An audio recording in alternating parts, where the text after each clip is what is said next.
Hello students. क्या आप जानते हैं कि एंशिएंट इकोनॉमी के फादर कौन है? अगर जानते हैं तो आंसर जरूर दें कमेंट में लिखकर। शुरू करते हैं आज की क्लास। बात करते हैं 12th क्लास इकोनॉमिक्स सिलेबस की। ये भी दो पार्ट में डिवाइड है। Part first introductory macro economics, part second Indian economic development. जो इस वीडियो में टॉपिक कवर करने वाला हूँ बेसिक, सिंपल और इम्पोर्टेंट है। अगर नहीं समझे तो सर के ऊपर से जाएंगे। वैसे डरने वाली बात नहीं है, इजी है।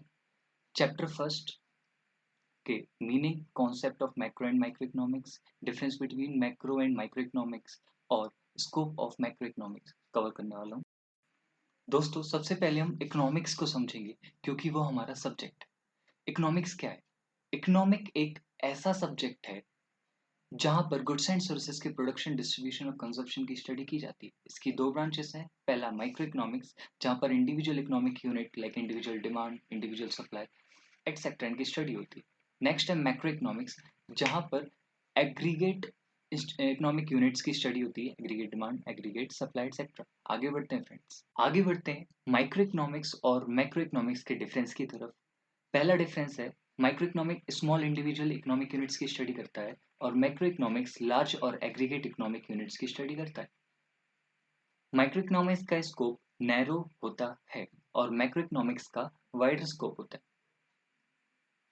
सब्जेक्ट मैटर्स कुछ हैं: individual demand, individual supply, individual income और इंडिविजुअल इन्वेस्टमेंट माइक्रो इकोनॉमिक्स के। और मैक्रो के aggregate demand, aggregate supply, national income और बैलेंस ऑफ पेमेंट। यार, ये नेचर में सिंपल होता है और ये नेचर में कॉम्प्लिकेटेड होता है, थोड़ा टफ होता है। ये प्राइस थ्योरी कहलाता है और ये इनकम थ्योरी कहलाता है। अलग अलग नाम है ये। Both are interdependent on each other, ये पॉइंट आपको नहीं भूलना है।